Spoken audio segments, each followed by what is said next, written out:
Oi, pessoal. Eu sou a professora Eveline Barbosa Silva Carvalho, sou professora da Universidade Federal do Ceará e sou coordenadora do Prospecto, que é um programa de extensão da Universidade Federal do Ceará que trata de economia comportamental. Sou também professora do curso de Economia Comportamental do curso de Ciências Econômicas da Universidade Federal do Ceará e hoje vou falar um pouquinho sobre os caminhos da ciência econômica para chegar até em economia comportamental. Então, a gente sabe que a ciência econômica que a gente dá hoje nos cursos de economia, ela tem como pressuposto a racionalidade. Então, é aquela ideia do homo economicus, que é uma pessoa individualista, que tem autointeresse, que é onisciente, tudo sabe, ou seja, não existe informação assimétrica ou falha de mercado, isso é também um pressuposto, e que está sendo maximiza sua satisfação ou utilidade. E do lado da produção, que por trás de toda produção tem sempre um ser humano, pessoas, maximiza o lucro. Mas de onde é que surgiram essas ideias? Essa ideia que é a base, o pressuposto de hoje da economia que a gente ministra nas salas de aula. Olha, eu vou mostrar aqui um esquema que evidencia como é que se iniciou e eu vou começar com Jeremy Bentham, 1748 a 1832. Ele é considerado o pai do utilitarismo, certo? E o Bentham foi, vamos dizer assim, o primeiro a lançar essas ideias, certo? O Bentham, esse termo utilidade, na verdade, foi introduzido por ele, certo? E, na verdade, o cálculo dessa utilidade, ela se resumia a uma multiplicação da intensidade da emoção, a emoção como dor, prazer, pela duração de obter a utilidade total. Então, na verdade, a gente via que era uma ideia relacionada a sentimento, a dor. Então, o mérito do Bentham foi trazer essa discussão, né, sobre, no começo do século XIX, sobre a questão da utilidade como uma medida e assim poderia ser utilizado o comportamento dos agentes. A gente sabe que essas ideias, né, por exemplo, Adam Smith, que é considerado o pai da ciência econômica, ele já falava no livro Teoria dos Sentimentos Morais sobre essas questões mais ligadas à filosofia, a sentimento, ligada à ética e à justiça, e esse foi também o caminho do Bentham. Ele era um economista e jurista, né? E ele influenciou muito o John Stuart Mill, certo? Então, o Mill, né? Ele, na verdade, eu botei aqui Homo Economicus, ele foi 1806 a 1873. Ele, na verdade, foi muito utilizado e com isso houve uma formalização da ciência econômica, certo? Ele era também economista e filósofo britânico, né? E ele defendeu o utilitarismo proposto por Bentham, certo? Então, depois dele, né, a gente chega a Jevons. Jevons, né, ele foi também um economista britânico. Ele deu muita ênfase à teoria da utilidade e à economia como ciência matemática. Coloquei aqui, ó, a teoria da utilidade e a economia como ciência matemática. E ele influenciou muito Marshall, que é o que vem depois. O Jevons, ele dizia que uma verdadeira teoria da economia só poderia ser obtida se retornarmos às fontes originais da ação humana, os sentimentos de dor e prazer. Então, é como se ele confirmasse, né? E ele continuava dizendo que existem motivos quase sempre presentes entre nós, surgindo da consciência e da paixão. Então, nisso aí, a gente já imaginava que, apesar dele ter trazido a economia como ciência matemática, ele considerava esses sentimentos. Então, era uma situação que era como se já reconhecesse que existia mais do que a racionalidade em economia, certo? Depois a gente fala sobre Alfred Marshall, né? O Marshall, 1842 a 1924, ele foi o responsável por criar o conceito da utilidade marginal decrescente, que influenciou vários outros economistas, como o Keynes, o Becker, o Friedman, o Piaget, certo? Então, ele dizia que o elemento humano, em contraste com o elemento mecânico, está assumindo um lugar cada vez mais destacado na ciência econômica. Então, ele considerava com isso, né, também a humanidade, né? Isso, eu procurei dar esses enfoques já mostrando que os tradicionais, as pessoas que fizeram a economia, como hoje a gente vê nos cursos de economia e especialmente de microeconomia, eles já tinham essas ideias e essa visão da importância, né, da importância de se considerar o ser humano, certo? Então, aqui a gente vai falar agora de Pareto, certo?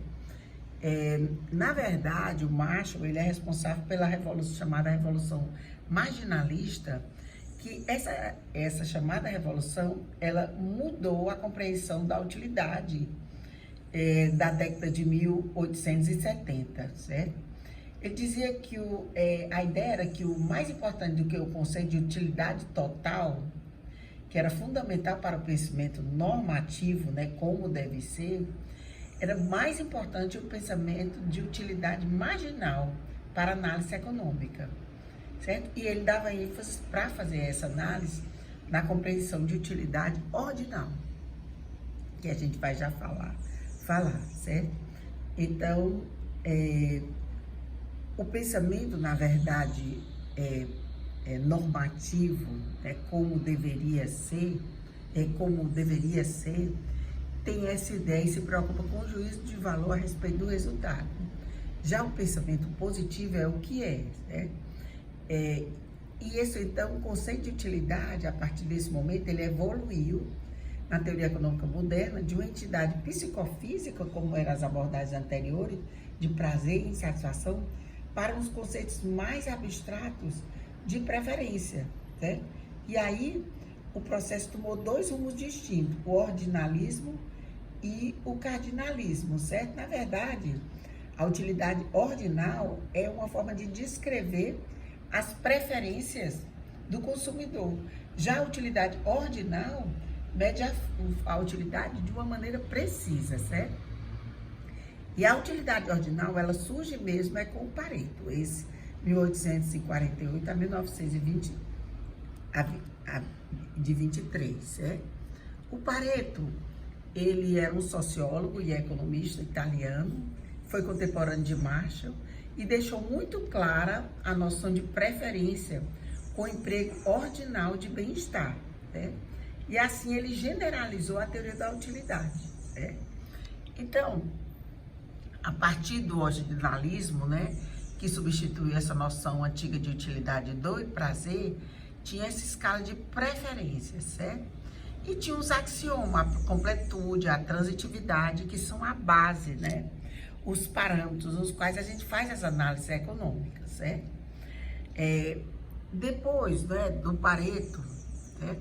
Foi muito importante o John Hicks, de 1804 a 1989, ele consolidou e popularizou, então, essa utilidade marginal.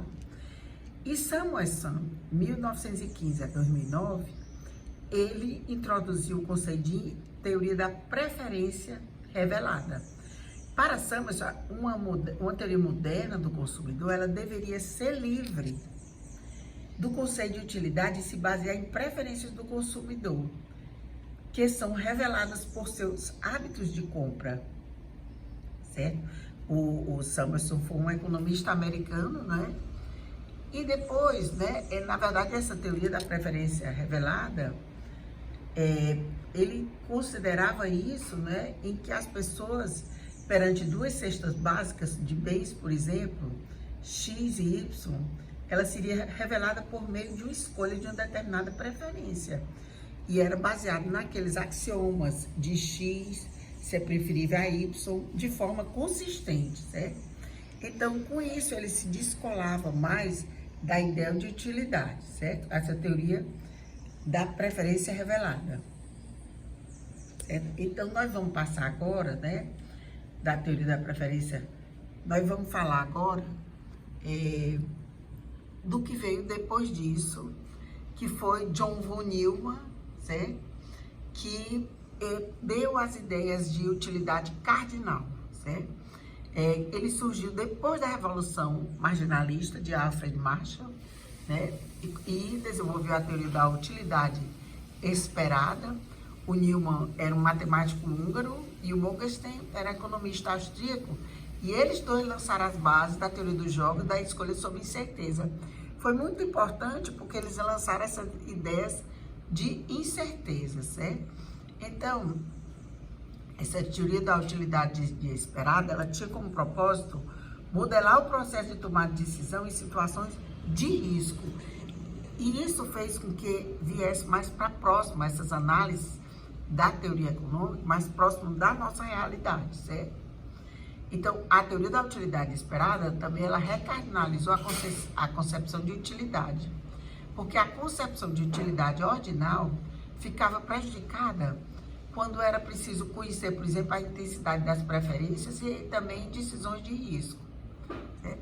Então, agora a gente parte para falar um pouco daí, de que o modelo da escolha do consumidor, dado por esses todos que foram a base do que hoje é a nossa teoria econômica, ele não é um modelo completo, certo?